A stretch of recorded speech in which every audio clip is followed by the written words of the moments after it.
Ate ko lang palo ha. Palo. Taluy ko.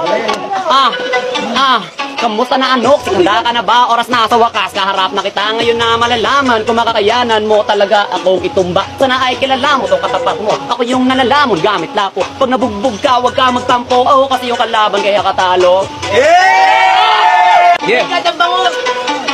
Matatalo mo ko, Tris, manigas ka. Alam ko naman na matagal ka na kilala. Pero teka, tila di ba katakataka na tinatalo ka na ng di gaano kilala. Ano sa ngayon kung katapat ka? So sa only pa lang, tinalo na kita. Halatado ko, lako-lako di makaisa. Kahit todo di mo kaya, bara ko na dinala.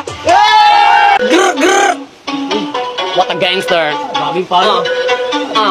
Sinasabi niya yung manigas, oy racist. Laban sa lapo ko matigas, oy ipis. Kala mo ba talaga, ikay makakaisa? Asa ka, wasak na, di pa nga nagumsa. Di pa ba, halata mo na dapat yung ngayon. Kaya ka na malalim, kasi alam mo maon. Kung dala kong patalim, tatama papadilim. Malagay, magaling mo pala mag-ilusyon. Ay, makinig kayo sa Ashley Bars. Grabe meron, ano? Ashley Bars, ah. Oh my God.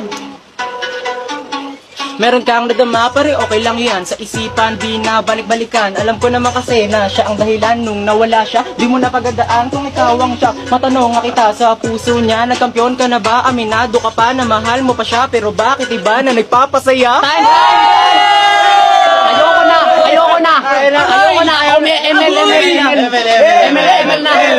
ML na!